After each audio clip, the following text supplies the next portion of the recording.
Alhamdulillah, alhamdulillahi rabbil alamin, wa bihi nasta'in ala umurid dunya waddin. Wassalatu wassalamu ala sayyidina Muhammadin sayyidil mursalin wa imamil muttaqin wa qaidul ghurril muhajjalin wa ala alihi wa sahbihi ajma'in. Allahumma qala rabbi shrah li sadri wa yassir li amri wahlul 'uqdatam min lisani yafqahu qawli. Qalu subhanaka la ilma lana illa ma 'allamtana innaka antal alimul hakim wa tub 'alaina innaka antat tawwabur rahim. Ighfir lana warhamna wa anta khairur rahimin fansurna 'alal qaumil kafirin. Walhamdulillahi rabbil alamin. Ma'asyiral hadirin yang dimuliakan oleh Allah Subhanahu wa taala, alhamdulillah, bersyukur kita kepada Allah Subhanahu wa taala di sore hari yang mulia ini. Allah Subhanahu wa taala kumpulkan kita bersama di dalam ketaatan kepada Allah Subhanahu wa taala, di dalam meraih ridhonya Allah Subhanahu wa taala, di dalam mencari rahmatnya Allah Subhanahu wa taala, dengan kita mengerjakan perbuatan-perbuatan yang baik, mengerjakan perintah Allah Subhanahu wa taala, yaitu melaksanakan salat asar secara berjamaah. Kita berharap kepada Allah Subhanahu wa taala agar semua amal ibadah kita pada saat ini semuanya diterima di sisi Allah Subhanahu wa taala. Amin ya rabbal alamin. Salawat serta salam terus kita hadiahkan kepada junjungan kita, yaitu Nabi besar Muhammad sallallahu alaihi wasallam, kepada keluarga, sahabat dan pengikutnya hingga hari kiamat nanti. Mudah-mudahan kita semua, keluarga kita, saudara-saudara kita, anak keturunan kita, semua mendapatkan syafaat baginda Nabi besar Muhammad sallallahu alaihi wasallam di hari kiamat nanti. Amin ya rabbal alamin. Ma'asyiral hadirin yang dimuliakan oleh Allah Subhanahu wa taala, alhamdulillah kita sekarang berada di bulan Safar yang bertepatan pada tanggal 26 Safar, yang mana bulan Safar ini orang-orang jahiliyah terdahulu menganggap bahwasannya bulan Safar ini bulan yang penuh dengan bala. Itu daripada ajaran-ajaran orang terdahulu, ajaran-ajaran di zaman jahiliyah, yang mana kita di zaman sekarang harus menepis daripada pemahaman-pemahaman orang terdahulu yang menganggap bahwasannya bulan Safar adalah bulan bala. Nabi Muhammad sallallahu alaihi wasallam mengatakan bulan Safar adalah bulan yang baik. Bahkan Nabi menyebut bulan Safar itu dengan sebutan nama Zafarul Khair, bulan Safar yang penuh dengan kebaikan. Yang mana orang-orang terdahulu menganggap bulan Safar ini bulan yang penuh dengan bala. Itu adalah pemahaman yang keliru. Itu adalah pemahaman yang salah. Bahkan Nabi Muhammad sallallahu alaihi wasallam selain mengatakan bahwasannya bulan Safar adalah bulan yang baik, Nabi pun membuktikan bahwasannya bulan Safar ini adalah bulan yang baik. Bahkan sampai zaman sekarang pun masih ada yang mengikuti pemahaman-pemahaman orang terdahulu yang menganggap bahwasannya bulan Safar adalah bulan yang buruk. Nabi Muhammad sallallahu alaihi wasallam membuktikan dengan menikahkan putrinya yang tercinta, yaitu Sayyidatuna Fatimah binti Rasul sallallahu alaihi wasallam dengan Sayyiduna Ali bin Abi Thalib radhiyallahu taala anhu wa karramallahu wajhah. Kalau di zaman sekarang, kalau sudah masuk bulan Safar, sepi undangan. Sepi. Ngapa? Mereka masih menganggap bahwasannya bulan Safar adalah bulan bala. Ini yang harus kita luruskan, yang harus kita benarkan. Ternyata tidak. Bulan Safar adalah bulan yang baik. Kita hindari daripada pemahaman-pemahaman terdahulu, jangan sampai kita salah faham dan kita mengikuti dari ajaran-ajaran orang jahiliyah atau orang terdahulu.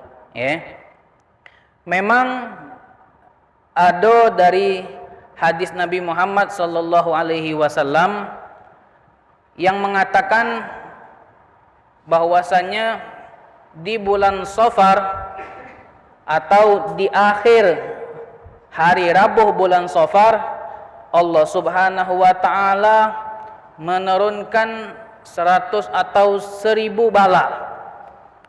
Itu yang dimaksud, walaupun hadis itu bukan hadis yang sahih atau hadis yang hasan, itu adalah hadis yang dhaif, yang disampaikan oleh ulama. Kalau hadis itu yang dhaif itu memang benar, pasti ulama menyampaikan yang benar. Kalau ulama tidak mungkin menyampaikan yang salah.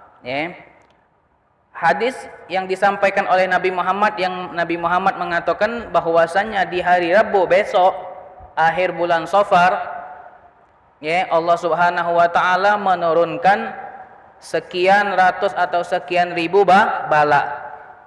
Pemahaman dari hadis ini, bukan di hari Rabu akhir bulan Safar itu Allah Subhanahu wa taala menurunkan seluruh balanya di situ, bukan. Itu cuma Nabi Muhammad mengabarkan bahwasanya Allah Subhanahu wa taala menurunkan bala di hari Rabu akhir itu, bukan seluruh di dalam satu tahun itu, akan tetapi dari Rabu tahun kemarin akhir bulan Safar sampai Rabu akhir bulan Safar di tahun ini, itu Allah Subhanahu wa taala menurunkan bala di setiap waktu yang berbeda-beda, bukan di dalam waktu yang sama, yaitu di akhir Rabu bulan Safar. Jangan sampai kita menganggap bahwasanya Allah Subhanahu wa taala menurunkan seluruh balanya di akhir bulan Safar. Lalu mengapa ulama, para habaib, para kiai mengajak umat muslimin ketika di akhir Rabu bulan Safar mengadakan doa menolak bala? Berarti habib ini atau kiai ini atau ustadz ini memahami pemahaman orang terdahulu, ngajak umat muslimin ketika di akhir Rabu bulan Safar mengajak doa untuk menolak bala. Jadi jangan disimpulkan bahwasanya ulama itu sesuai pemahaman orang terdahulu, tidak. Tapi guna daripada melaksanakan doa menolak bala di akhir di hari Rabu akhir bulan Safar itu, maksudnya adalah menolak bala untuk 1 tahun, bukan untuk menolak bala di hari itu, bukan, tapi untuk menolak sepanjang tahun. Kita meminta kepada Allah, kita berdoa, berdoa di hari Rabu akhir bulan Safar, berdoa untuk menolak bala, itu gunanya, fungsinya untuk menolak bala sepanjang tahun, bukan untuk hari Rabu akhir bulan Safar. Jadi jangan sampai pemahaman kita salah atau sesuai dengan pemahaman orang-orang terdahulu. Nabi Muhammad sallallahu alaihi wasallam mengatakan la safara wa la tayra. Dak katik bulan Safar itu bulan yang baik. Mana ada bulan Safar itu bulan yang tidak baik, dak katik. Seluruh bulan itu seluruhnya bulan yang baik, bulan yang diciptakan oleh Allah Subhanahu wa taala. Adapun bala yang diturunkan oleh Allah, itu semua adalah sudah ketentuan dari Allah Subhanahu wa taala. Ma'asyiral hadirin yang dimuliakan oleh Allah Subhanahu wa taala. Kemudian setelah kita melewati daripada bulan Safar ini, kita bakal masuk bulan yang lebih mulia lagi, yaitu bulan Rabiul Awal, bulan kelahiran Nabi Muhammad sallallahu alaihi wasallam. Harus kita agungkan, harus kita muliakan. Ngapo? Ini bulan kelahiran Nabi kita. Kita harus hidupkan syiar agama, kita harus hidupkan syiar Allah Subhanahu wa taala. Barang siapa yang menghidupkan syiar Allah, syiar Nabi Muhammad, maka Allah Subhanahu wa ta'ala, berarti wong itu mempunyai takwa di dalam hatinya. Sesuai dengan firman Allah Subhanahu wa ta'ala di dalam Al-Qur'an, "Wa may yu'azzim sya'airallahi fa innaha min taqwal qulub." Barang siapa yang mengagungkan agama Allah, mengagungkan syiar Allah Subhanahu wa ta'ala, maka ketahuilah sesungguhnya orang yang mengagungkan tersebut itu menandakan ada takwa di dalam hatinya. Ma'asyiral hadirin yang dimuliakan oleh Allah Subhanahu wa ta'ala, maka oleh dari itu ketika bulan Safar, ketika bulan Rabiul Awal, bulan kelahiran Nabi Muhammad sallallahu alaihi wasallam, kita hidupkan dengan mengadakan acara Maulid Nabi Muhammad sallallahu alaihi wasallam. Kalau kita tak mampu, maka kita cukup menghadiri majlis-majlis yang sudah ada. Di kampung kita mengadakan haflah acara Maulid Nabi Muhammad sallallahu alaihi wasallam, maka kita melok menyemarakkan, kita melok memeriahkan hari kelahiran Nabi Muhammad sallallahu alaihi wasallam. Yang terpenting pasang niat yang baik, pasang niat yang baik dengan niat lillahi ta'ala, karena Allah Subhanahu wa ta'ala. Kita membantu, kita menyumbang, jangan sampai semuanya itu dilaksanakan bukan karena Allah Subhanahu wa ta'ala. Kalau kita melaksanakan sesuatu bukan karena Allah, kage adobe timbul masalah, timbul masalah, timbul perpecahan, akhirnya silaturahmi putus. Ngapo? Ribut, tidak sesuai dengan tidak sepakat, di dalam mencari penceramah siapa kage, tidak usah direpotkan, sesuai dengan kesepakatan itulah yang ditentukan, karena jangan sampai karena Maulid Nabi Muhammad sallallahu alaihi wasallam timbul perpecahan, timbul putus tali silaturahmi. Kemudian ketika mengadakan acara Maulid atau kita pergi ke acara Maulid Nabi Muhammad sallallahu alaihi wasallam, kita harus banyak-banyak berhusnuzon kepada Allah Subhanahu wa ta'ala. Ketika kita hadir, maka husnuzon, berprasangka baiklah kepada Allah Subhanahu wa ta'ala, karena yang hadir itu macam-macam wongnya, macam-macam wongnya. Kita jengok ada wong yang cak ini, ada yang cak itu, jangan sampai kita timbul suuzon, timbul prasangka buruk. Ngapo? Jengok wong gawenya tak benar, misalnya ketika lagi acara adalah hal-hal yang bagi kita, ayo wong ni apa dia? Akhirnya timbul suuzon, timbul prasangka buruk di dalam hati kita. Maka itu harus dibuang dulu.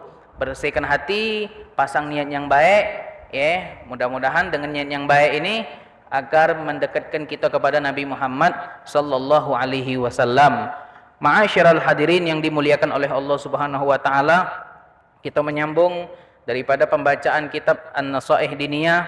Kemarin kita sudah bahas tentang orang yang melakukan solat dengan cara khusyuk, Setelah dari itu Imam Haddad pun mengatakan wa minal muhafadzah 'ala shalah wal iqamati laha al mudawamatu wal muwadhabatu 'ala fi'liha fil jamaah. Termasuk kita menjaga salat kita, ketika kita melaksanakan salat, ketika kita melakukan salat, maka lakukanlah salat itu secara berjamaah.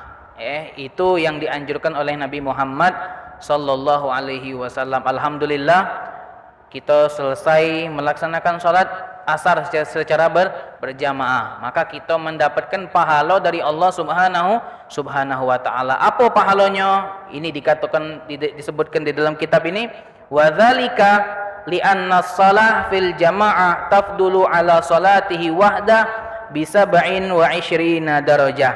Sesungguhnya orang yang salat secara berjamaah itu melebihi pahalanya atas orang yang sholat sendirian dengan 27 derajat.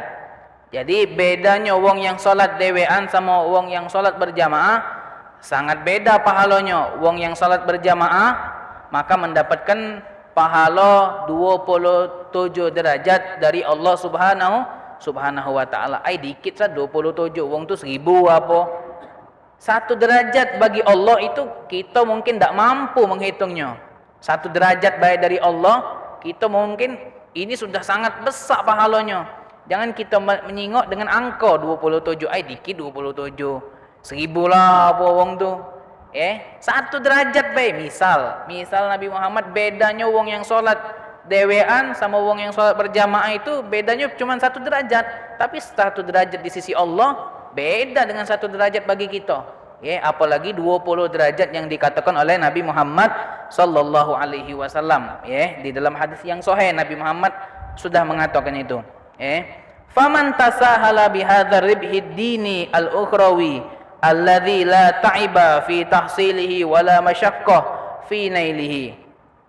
Jadi barang siapa yang menganggap enteng atau menganggap remeh dari keuntungan agama, keuntungan akhirat yang luar biasa ini, yaitu salat secara berjamaah, yang mana kita mendapatkan keuntungan ini 27 derajat ini, la taiba fi tahsilihi, tidak katik rasa capek gitu melakukan salat berjamaah ini. Tidak metu ke duit salat berjamaah, masuk masjid tak mayar, tidak katik capek, wala masyaqqah fi nailihi, tidak katik ngerasa keberatan, sangatlah mudah. Tinggal kita pergi masjid, ambil wuduk, sudah melaksanakan solat. Masuk masjid tidak mayar, mungkin parkir palingan, untuk keamanan kendaraan tidak apa-apa, Jadi tidak katik kesusahan dan tidak katik rasa capek ketika kita untuk mendapatkan keuntungan akhirat, keuntungan agama yang sangat besar ini, mendapatkan 27 derajat dari Allah Subhanahu wa taala. Maka kita raih, selagi kita mampu, selagi kita mampu, dan kita harus berusaha untuk melaksanakan solat secara berjamaah. Solat yang paling afdol itu solat asar.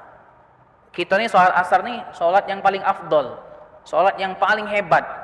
Allah Subhanahu wa taala mengatakan di dalam Al-Qur'an, hafizu 'alas sholawati was sholatil wusta. Kata Allah Subhanahu wa taala, jagalah solat-solat kalian itu. Pertama kali menyebutkan umum, hafizu 'alas sholawat. Sholawat tu solat yang 5 waktu, umum. Solat subuh, solat zuhur, asar, maghrib dan isya. Itu disebutkan hafizu 'alas sholawat. Kemudian Allah khususkan lagi sebut was-sholati dan solat al-wusta. Solat al-wusta itu solat apa? Subuh, zuhur, asar, maghrib, isya. Tengah-tengah ini solat apa? Solat al-wusta. Maka ulama mengatakan solat al-wusta ini solat asar. Berarti ngapa disebut solat asar nih? Berarti memiliki keutamaan yang lebih hebat dari solat-solat yang lain. Karena disebut.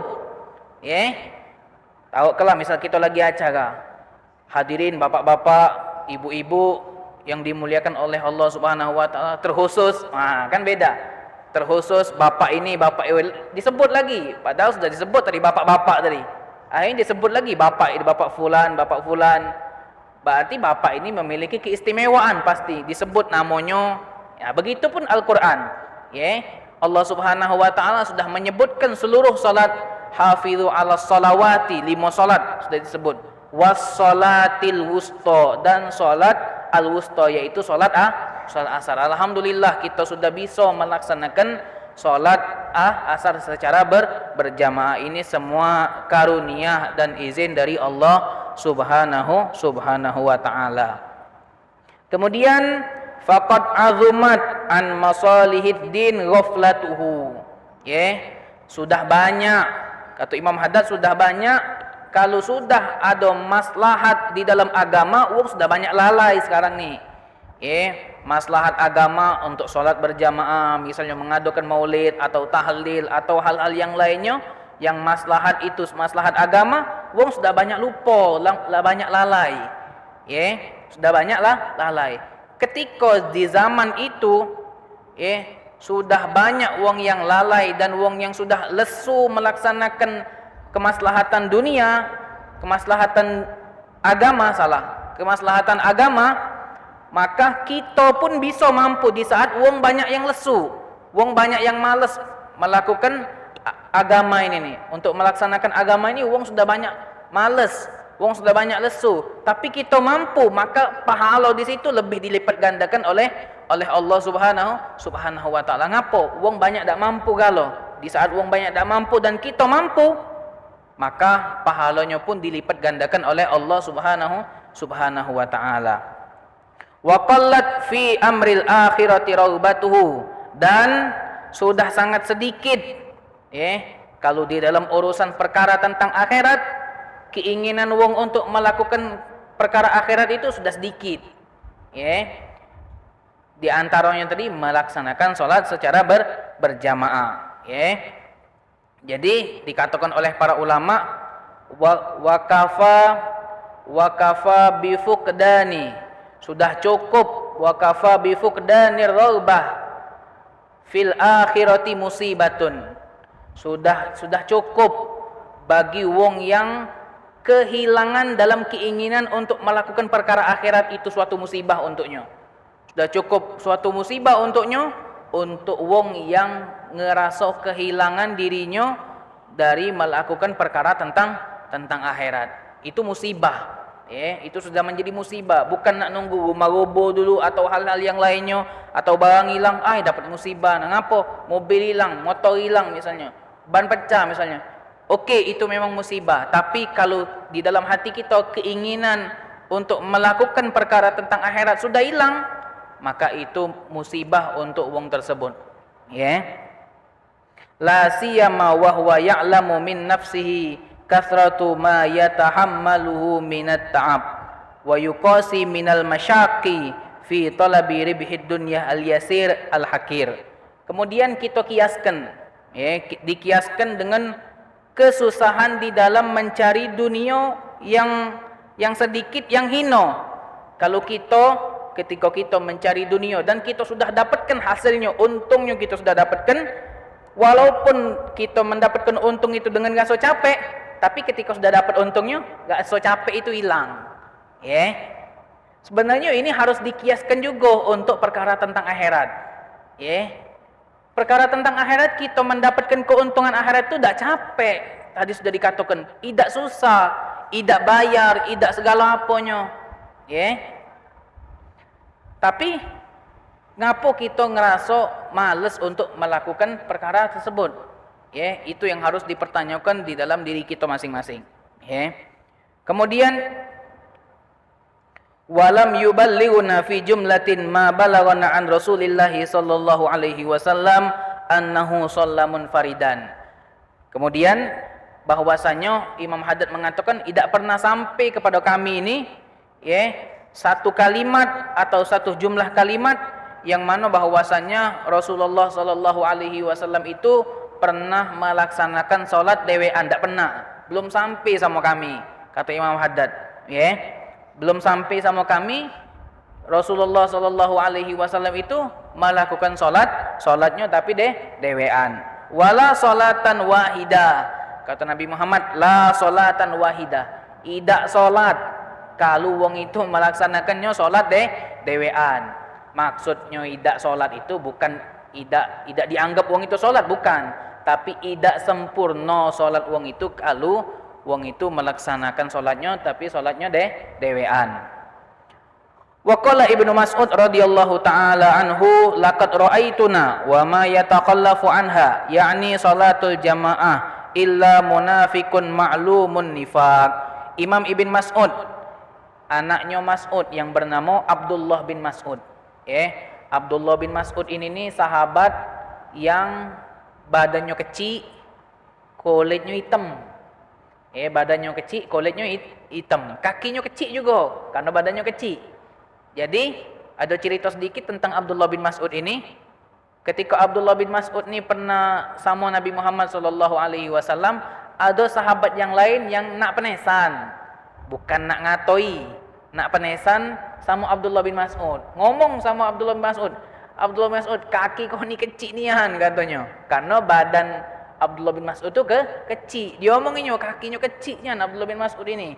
Akhirnya ketika Nabi dengar wong penesan cik itu sama Abdullah bin Mas'ud, diomongi oleh Nabi Muhammad sallallahu alaihi wasallam, kau nak tahu tak? Dah. Kaki Abdullah bin Mas'ud ini yang diomongi kecil tadi, kalau ditimbang di hari kiamat itu lebih berat dari 2 gunung Uhud. Lebih berat dari 2 gunung Uhud. Jadi kemuliaan sahabat itu luar biasa. Walaupun kita nyingok misalnya postur tubuhnya secara nampak secara zahirnya kecil, tapi di sisi Allah Subhanahu wa taala itu sangat luar biasa. Nah, Abdullah bin Mas'ud ini pernah mengatakan, laqad ra'aituna, sungguh kami telah melihat apa yang sudah sangat berbeda. Sudah berbeda, yaitu maksudnya berbeda di dalam solat berjamaah. Wong yang tidak melaksanakan, wong yang tidak mau melaksanakan solat secara berjamaah itu sudah melanggar kami. Tadi disebutkan Nabi Muhammad tidak pernah solat dewean. Nabi Muhammad itu selalu solat berjamaah. Nah, ini Ibn Mas'ud mengatakan, sungguh kami telah melihat wa may yatakhallaf anha, wong yang sudah galak melaksanakan solat secara berjamaah, berarti wong itu adalah wong yang munafik. Illa munafikun ma'lumun nifaq, wong itu termasuk dari golongan orang yang munafik. Walaqad kana rajul yu'ta bihi ala ahdi Rasulillah sallallahu alaihi wasallam yuhada bainar rijlain minal kibari hatta yuqama fis shaf. Dulu di zaman Nabi Muhammad sallallahu alaihi wasallam itu ada wong yang mau datang untuk melaksanakan salat berjamaah, sampai minta bantuan duit kok wong untuk membawa dia menuju ke masjid melaksanakan solat secara berjamaah, dengan sebab sakit atau umurnya sudah tua, tapi masih datang ke masjid untuk melaksanakan solat secara berjamaah, sampai minta bantuan duit kok wong agar dia bisa pergi ke masjid. Alhamdulillah kita ni masih diberikan kesehatan, badan yang kuat. Bahkan kalau rumah jauh dari masjid, motor ada, mobil ada, kaki sehat, maka gunakanlah nikmat dari Allah Subhanahu wa taala itu untuk melaksanakan kebaikan. Termasuk dari rasa syukur kita kepada Allah atas nikmat yang Allah berikan kepada kita ni, yaitu menggunakan nikmat itu untuk kebaikan. Itu termasuk dari tanda rasa syukur kepada Allah Subhanahu wa taala. Jangan sampai ketika sudah dicabut nikmat itu, baru nak nyesal. Ngapalah dak dari dulu, giliran dulu badan sehat, tidak datang ke masjid, Bahkan kita sering dengar kado di banner-banner itu, pergilah ke masjid, jangan sampai kita datang ke masjid itu untuk disolatkan. Ya, kan banyak di banner-banner itu, solatlah berjamaah di masjid, sebelum kita datang itu disolat ke wong secara berjamaah, jangan sampai. Walamma syaka ibnu ummi maktum al-a'ma ila Rasulillah sallallahu alaihi wasallam annahu la qaidun lahu. Ada salah satu sahabat yang mengeluh sama Rasulullah sallallahu alaihi wasallam yang bernama Ummi Maktum. Ummi Maktum ini sahabat yang matanya buta. Akhirnya dia ngadu sama Nabi Muhammad sallallahu alaihi wasallam, minta uzur. Ya Allah, aku minta izin untuk tak solat berjamaah karena mata aku buta, tak acak berjalan.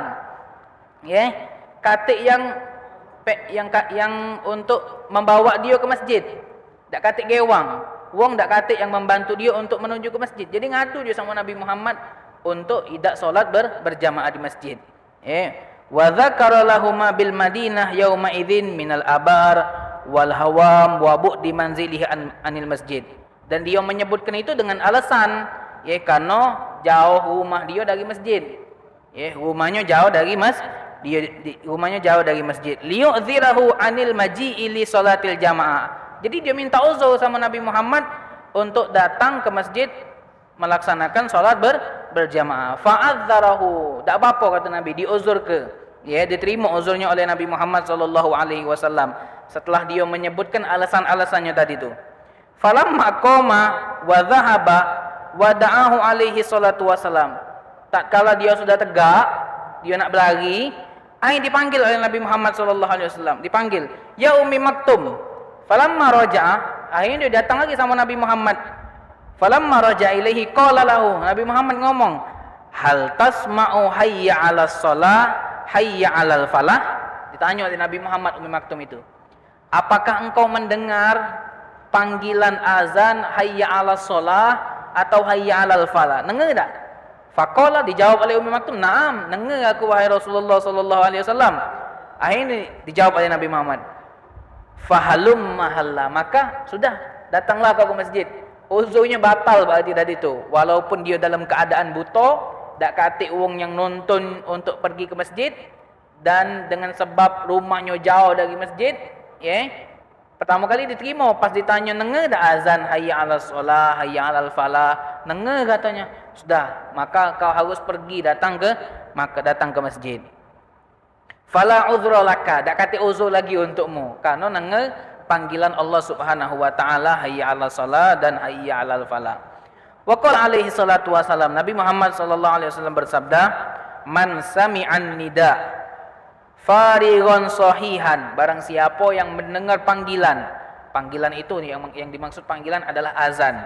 Barang siapa yang mendengar azan farigon, sedangkan dia dalam waktu yang kosong, sahihan, badannya sehat, falam yujib, tapi tidak menjawab panggilan itu, tidak datang ke masjid, padahal kosong waktunya, tidak katik gawe, falam yujib, tapi dia tidak jawab panggilan tersebut, fala sholatalahu, maka dianya dianggap tidak solat. Maksudnya tidak solat itu, maka solatnya tidak sempurna. Ngapa? Solatnya tadi dewean, tidak solat berjamaah. Sama seperti hadis yang tadi. Yang dimaksud tidak solat itu adalah solatnya tidak sempurna. Wa qad hamma alaihi salatu wassalam bi ihraqi buyuti aqwam alaihim bin nar. Ini yang sudah kita ketahui. Kanu yatakhallafuna 'anis shalah fil jamaah. Jadi Nabi Muhammad sallallahu alaihi wasallam itu punya keinginan untuk membakar rumah-rumah kelompok-kelompok dengan api yang mana mereka tidak mau datang menuju ke masjid melaksanakan salat secara berjamaah. Sampai itu keinginan Nabi Muhammad itu. Sampai siapa yang tidak galak salat berjamaah, kita datangi rumahnya dan kita bakar. Keinginan Nabi Muhammad sallallahu alaihi wasallam. Ngapo sampai ini? Menunjukkan salat jamaah itu sangat penting. Menunjukkan salat jamaah itu sangat penting, sangat dianjurkan. Wa huwa ghayah fit tasydid wat tahdid liman taraka salatul jamaah min ghairi udhrin sahih. Maka ini adalah puncak dari ancaman Nabi Muhammad bagi wong yang meninggalkan salat berjamaah tanpa uzur, uzurnya yang sahih, uzur yang sehat, uzur yang diterima. Makanya tadi itu kalau waktunya kosong dan badannya sehat, maka dia harus datang menuju ke masjid. Kalau tidak datang ke masjid, maka fala sholatalahu, maka salatnya juga tidak sempurna. Ma'asyiral hadirin yang dimuliakan oleh Allah Subhanahu wa taala, mungkin ini saja yang bisa Al-Fakir sampaikan, mudah-mudahan bisa bermanfaat dan Allah Subhanahu wa taala memberikan keistiqomahan untuk kita bersama di dalam melaksanakan salat secara berjamaah. Amin ya rabbal alamin. A'udzubillahi minasyaitonirrajim. Bismillahirrahmanirrahim. Alhamdulillahirabbil alamin. Allahumma shalli ala sayyidina Muhammad wa ala ali sayyidina Muhammad. Allahumma ja'al jam'ana hadza jam'an marhuma wa tafarruqana min ba'dihi tafarruqan ma'suma wa la taj'al fina wa la ma'ana wa la hawalaina syaqiyan wa la mahruman bi rahmatika ya arhamar rahimin ya arhamar rahimin ya arhamar rahimin. Wa sallallahu ala sayyidina Muhammadin wa ala alihi wa sahbihi wasallam walhamdulillahi rabbil alamin. Wassalamualaikum warahmatullahi wabarakatuh.